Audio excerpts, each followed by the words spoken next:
Okay, hi guys. Welcome to my channel, GM channel, and I'm John Mark Paraguya, your teachers in Teaching Art Elementary Grades. Teaching Art in Elementary Grades. Module 1, Philosophy in Teaching Art Education. For Lesson 1, Philosophy and Objective of Art Education. The major goals of art education.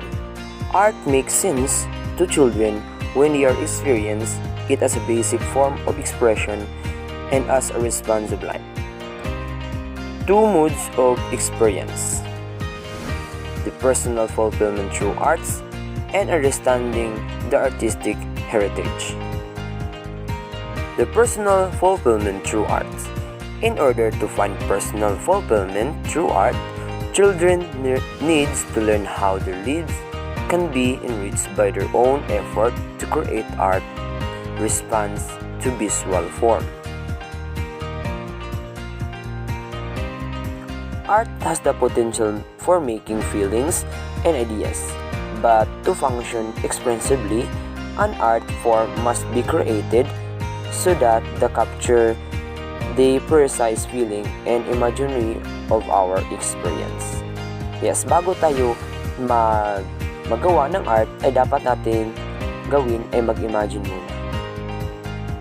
Few children are natural artists that they can easily express themselves without supported environment. Oo, meron talagang mga bata na kahit na hindi sila tinuruan, ay magaling talaga sila sa art. But children need sensitive adult guidance in mastering the following moves in artistic process, like the creation of ideas for personal expression, the discovery of visual qualities to express ideas and feelings, and the use of media to convey the expressive intent. Understanding the artistic heritage. The artistic heritage is a significant part of the general cultural heritage.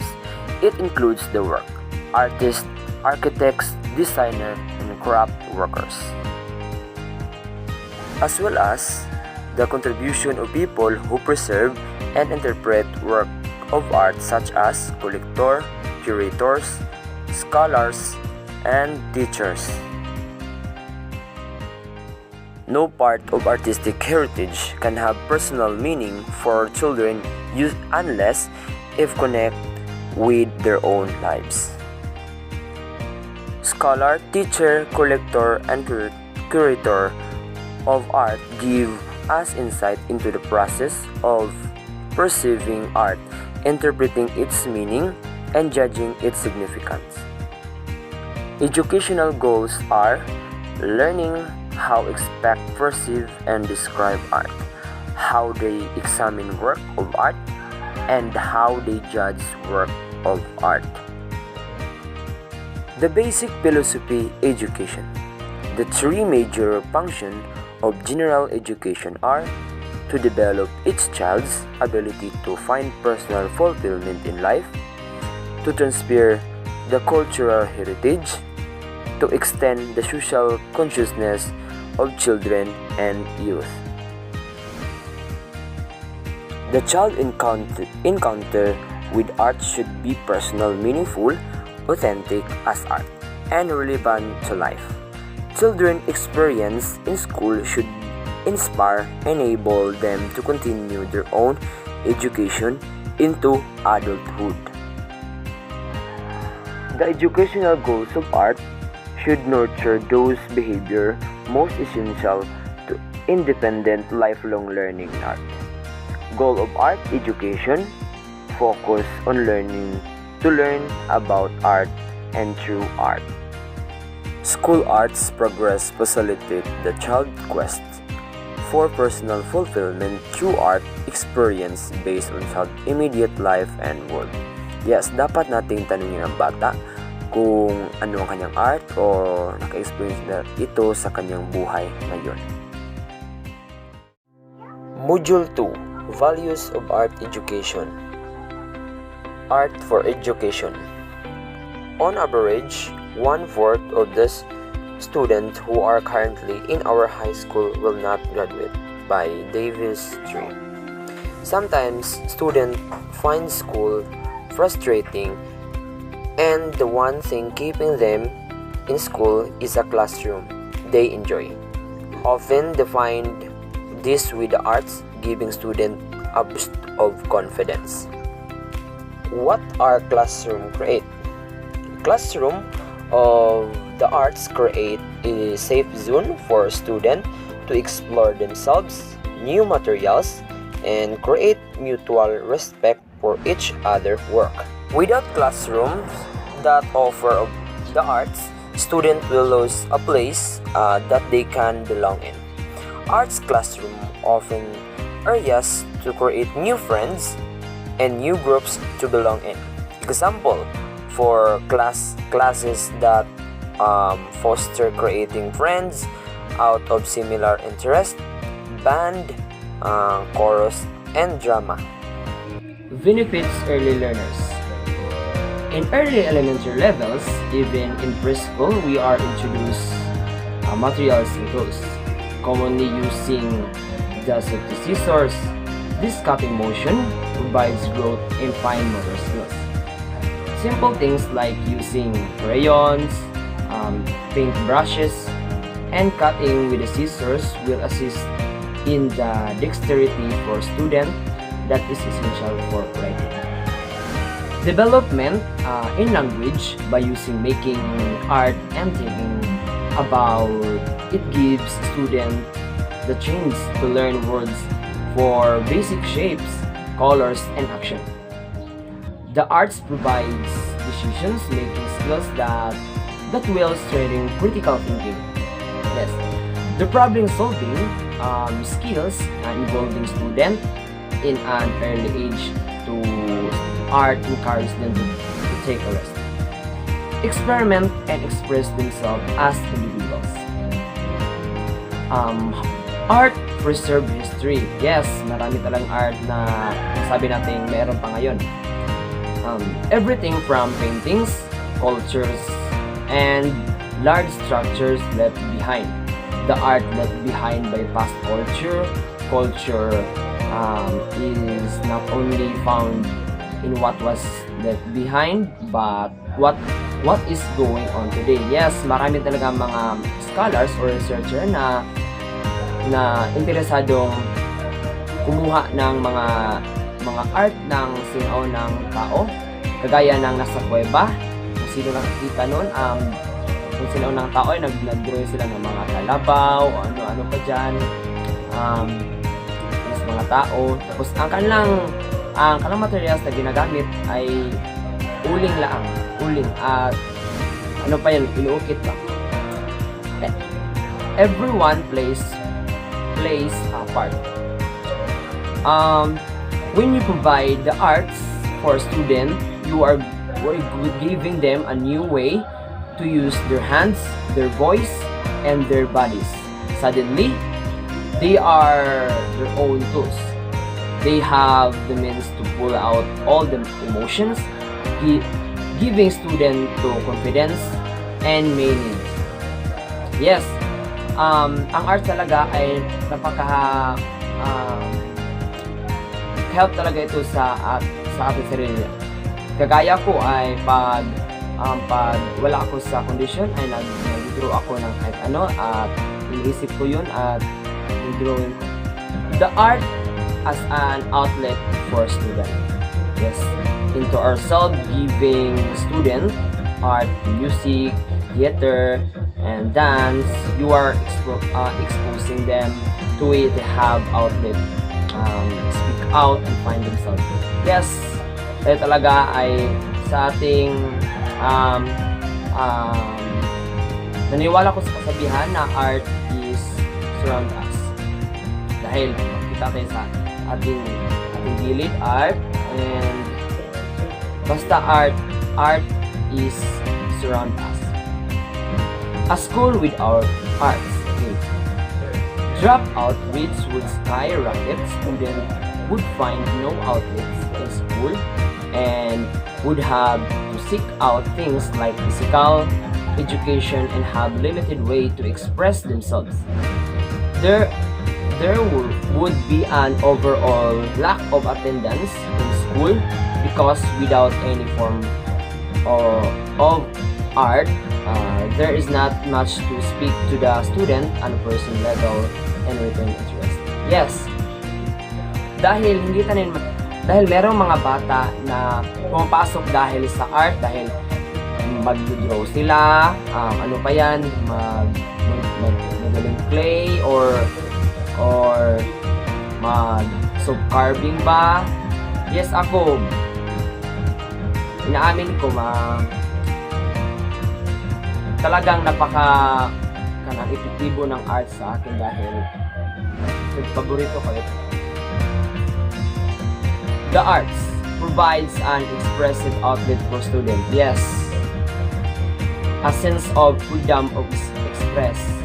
Just like mag-draw tayo, diyan natin ipapakita kung through arts, para tayong nasa ibang lugar at help build self-esteem. Yes, art can foster collaboration. Arts empower the students. Arts introduce other culture and history. Yes, art create classroom built out of respect and being part of something larger than yourself. Okay, for me, arts is a part of my life dahil mula pa ng pagkabata dito tayo aaminin ko my art is my favorite subject, and dahil dito tayo magbuhos ng ating mga emotions, feelings like that, and I believe that arts is the soul of the universe. Welcome to Lesson 3, Methods of Teaching Art Education. Okay, art education. Art education is the process of learning about different types of artistic expression, including different media and formats for artwork and different movement and style. Drawing was the true emotion, drill and practice. John Dewey believed the child method of teaching based on the child needs. Methods of teaching education. Laissez-faire. Art methods means without interference or direction. Laissez-faire, teachers give students the materials and it's up to you. The child is create a self-expressive artwork. This method, walang pakialamanan ang teacher kung ano ang gagawin mo dahil free ka dito kung anong i-draw mo or anong gagawin mo sa iyong art. And discipline-based art education. The goal of DBAE or discipline-based art education is to develop an understanding and appreciation for art. DBAE include teaching theories, context, and the ability to create and respond to art.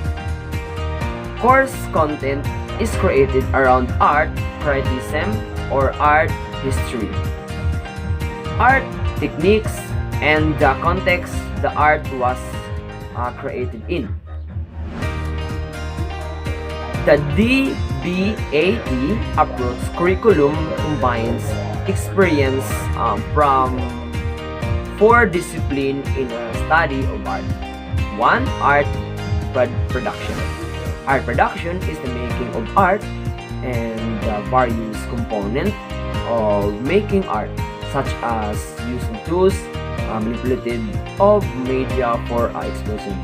So, alam natin ang mga tools na ating ginawa, art production, the word production, like paintbrush, pencil, pen, at ano pa yan, basta art production. Art criticism is the examination and discussion of style, format, principle of design, and element of art. Yes, dito, ang art criticism, ito na yung mga taong mag-judge sa iyong art or mag-critic sa iyong art.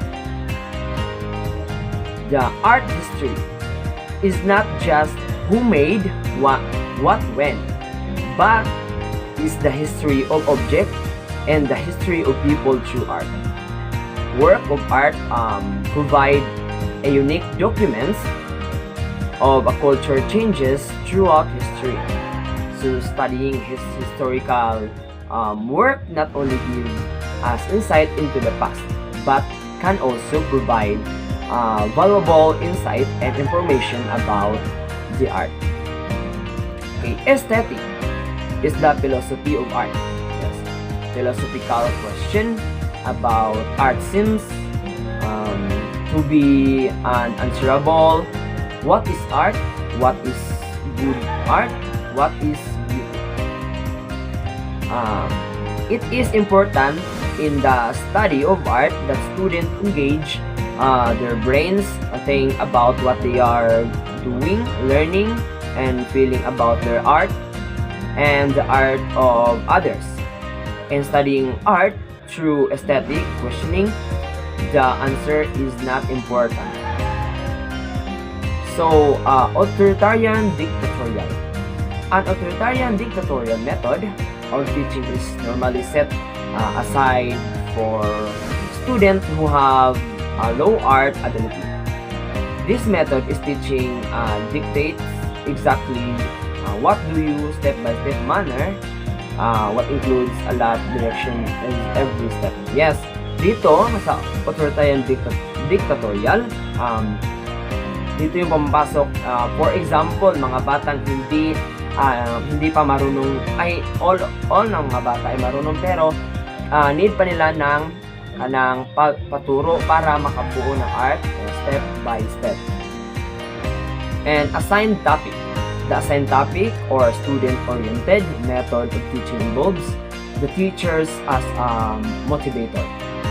The teacher's job is to get their students to express themselves, develop their confidence, abilities, and perception of arts along what their knowledge, skills, and attitude towards arts. In arts history, the teachers will teach. Yes. Media methods. The media method of teaching is popular and higher level of learning, and the lessons are created around a certain medium such as photography or ceramics. The focus of knowledge surrounding the medium, which include various technique history. For facilitator methods, the facilitator methods of teaching involve the student and teacher having a conference to decide the direction that particular student should go. This works will with higher learning and with students who are motivated or at an advanced level. The student chooses their media to topic on how. We are done in discussing Module 1, Lesson 1 to 3 in Teaching Art in Elementary Grades. I hope you learned a lot from our topic for today. And don't forget to subscribe my channel, GM channel. And see you in my next vlog. God bless. An artist is an art lover who finds that in all art that he sees, something is missing. To put there what he feels is missing becomes the center of his life works. By Romare Berdin.